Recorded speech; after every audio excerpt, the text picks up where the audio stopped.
जीवन को अच्छा जीना है, शांति से जीना है। जब पुरानी बातें याद आए तो मेरा एक ही सूत्र याद रखना, जो भी आ रहा है जाने दो, निकल जाने दो। जो भी जा रहा है जाने दीजिए, उसे पकड़ के मत बैठिए। आदमी भूतकाल पकड़ के बैठा रहता है, तूने मुझे गाली दी। अब एक बात बताओ, उसने तुझे गाली दी तो एक बात बताइए, फिर तूने ली काहे को मेरे भाई? है वो गाली देने को स्वतंत्र है, तो हम भी गाली लेने नहीं लेने के लिए उतने ही स्वतंत्र हैं। लेकिन किसी ने गाली दी, तुम फट से ले लेते हो, ऐसे लेते हो, ऐसे लेते हो, जैसे सचिन का कैच लेने के लिए दौड़ लगा दी हो तुमने। विचार, सामने वाला गाली दे रहा है, आप क्यों ले रहे हैं गालियां?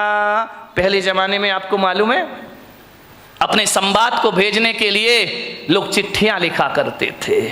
चिट्ठी लिखते थे और क्या करते थे मालूम है? उस चिट्ठी में टिकट नहीं लगाते थे।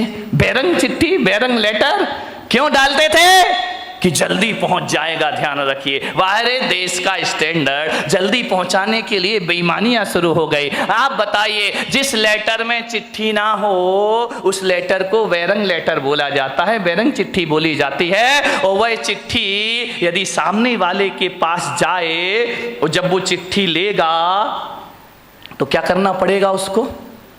बोलो, पैसे देना पड़ेंगे ना? कितने देना पड़ेंगे? डबल देना पड़ेंगे, क्योंकि टिकट नहीं लगी है, वहां का भी चार्ज लगेगा, यहां का भी चार्ज लगेगा। एक बात बताइए बारामती वालों, यदि बैरंग चिट्ठी तुम्हारे घर में आई है, आपको डबल पैसा देना पड़ेगा। और यदि आप चिट्ठी नहीं छुड़ाते हैं तो चिट्ठी लौट के कहां जाएगी? बोलो, चिट्ठी नहीं लिखी कभी? पैदा होते ही मोबाइल ले लिया क्या हाथ में?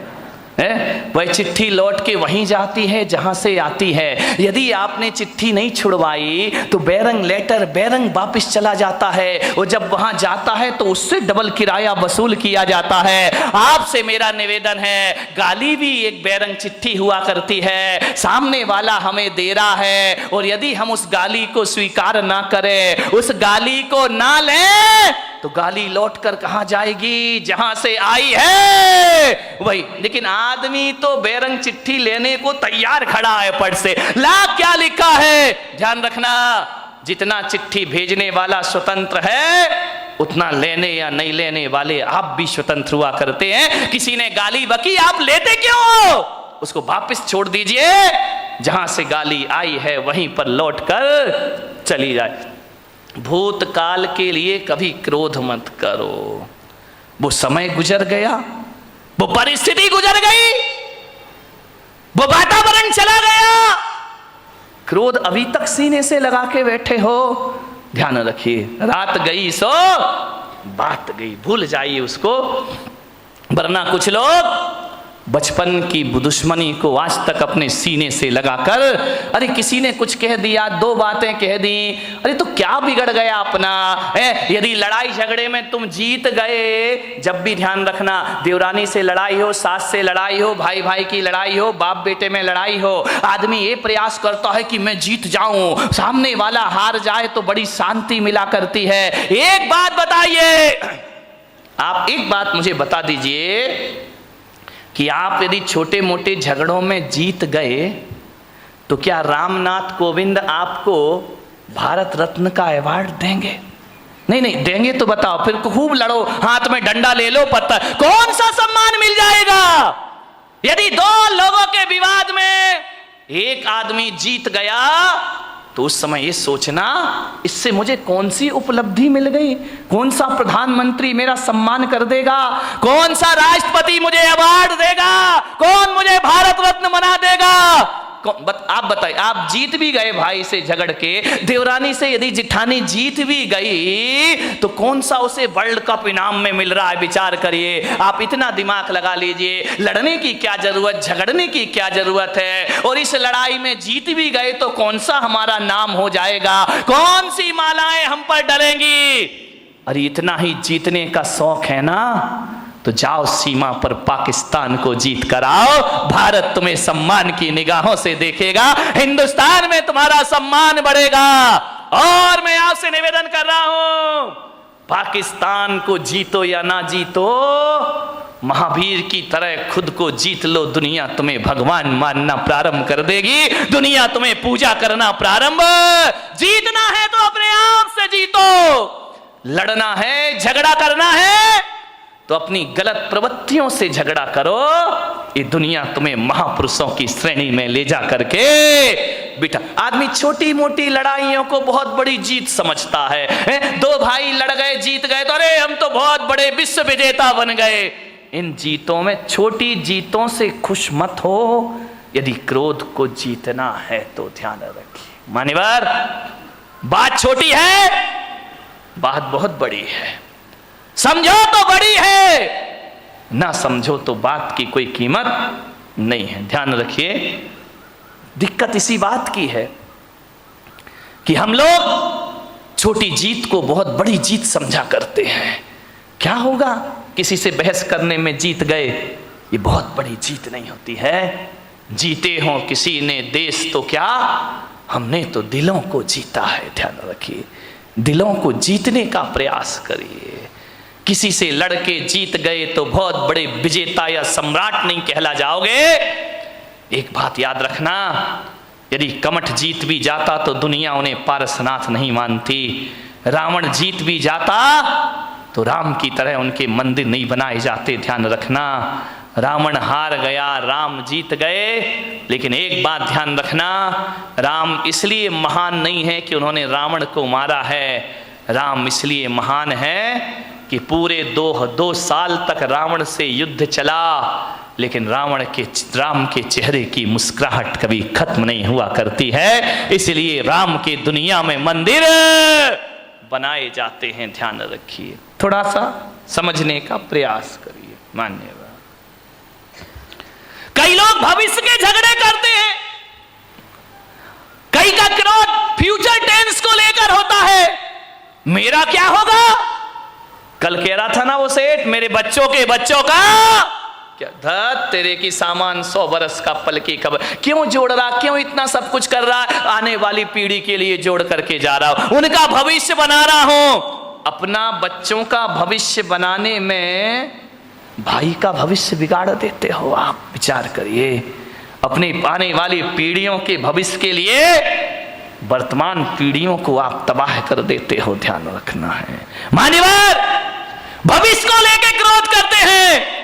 एक मुल्ला नसरुद्दीन था, वो बंबई जा रहा था, पूना से, यहां से तुम्हारी बारामती से बंबई जा रहा था। बेटा स्कूल से आया, जैसे ही स्कूल से बेटा आया उसने बैग रखा, मुल्ला ने तड़ा तड़ 10-20 चांटे जमा दिए उसके गाल में। पत्नी बोली, यार तुम्हारा दिमाग खराब हो गया है, बच्चा अभी स्कूल से आया है और तुमने इसको 10 चांटे लगा दिए। अरे मुल्ला ने कहा, तू चुप खड़ी रह, तू बीच में मत बोल। अरे तो बोले, तू मार काय को रिया है? बोले, मैं बंबई जा रहा हूं इसलिए इसकी पिटाई कर रहा हूं। अरे यार ये कोई बात है कि तुम बंबई जा रहे हो, बच्चे की पिटाई कर रहे हो? अरे बोले, मार लेने दे आज इसको जी भर के। अरे बोले, तू कैसा बाप है भाई, एक बाप बच्चे से दूर जाता है तो गले लगाता है, प्यार करता है, और तू इसकी पिटाई कर रहा। मुल्ला ने कहा, आज इसे जी भर के पीट लेने दे, मैं बंबई जा रहा हूं, महीने भर लौट के नहीं आऊंगा, आज इसे पिटाई करके जाऊंगा। अरे पत्नी ने कहा कि यार मार क्यों रहा है? बोले, तू नहीं समझेगी, मार इसलिए रहा हूं कि अब मैं महीना भर तो घर आऊंगा नहीं, परसों इसका रिजल्ट आने वाला है और मुझे मालूम है फेल होगा, और जब मैं यहां नहीं रहूंगा तो इसे मारेगा कौन? तेरे की आदमी, फिजूल की बातों के झगड़े हमारे घरों में हुआ करते हैं। जिठानी लड़ती है, पति समझाता है कि झगड़ा मत कर, तुम कुछ नहीं समझते हो, तुम्हें अपने बच्चों का भविष्य दिखाई नहीं दिया करता है, भविष्य को लेके झगड़े कर रहे हो। एक बात ध्यान रखिए, न भूत को स्मरण करो, न भविष्य की चिंता करो, वर्तमान में जियो और वर्धमान बन करके खड़े हो जाइए, आपके जीवन की समस्याओं का हल हो जाएगा। जो वर्तमान में जिएगा वो वर्धमान होगा, जो भूत में जिएगा भूत बन जाएगा। भविष्य हमारे हाथ में होता नहीं है, ध्यान रखिए। मान्यवर, किस बात के झगड़े होते हैं? छोटी छोटी बातों पे लड़ जाते हैं हम लोग।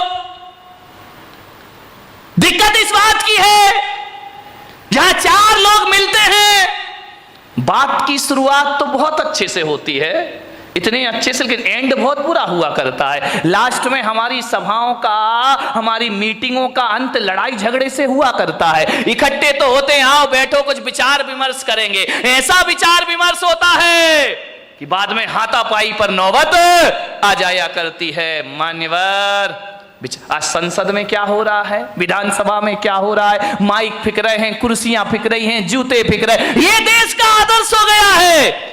क्या प्रेरणा लेगी जनता इन लोगों से?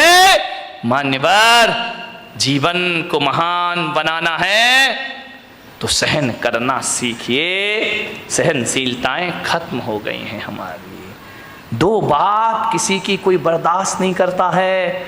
पति कहता है मैं पत्नी की नहीं सुनूंगा, पत्नी कहती मैं तुम्हारी नहीं सुनूंगी, सास कहती मैं बहू की क्यों सुनूं, बहू कहती है मैं बुढ़िया की क्यों सुनूं। अब तुम अपने घरों में तो किसी की सुनना नहीं चाहते हो और मेरे कमरे में आके मुझे सब सुना के चले जाते हो। तो भैया जब सास नहीं सुन रही, बहू नहीं सुन रही, भाई नहीं सुन रहा, देवर नहीं सुन रहा, तो पुलक सागर काहे को सुनेगा तुम्हारे? जो आता है वो मुझे सुना के हमारे घर में ये हो रहा वो हो रहा, इसका स्वभाव खराब उसका स्वभाव खराब। जब तुम नहीं सुन रहे तो मैं काहे को सुनूं?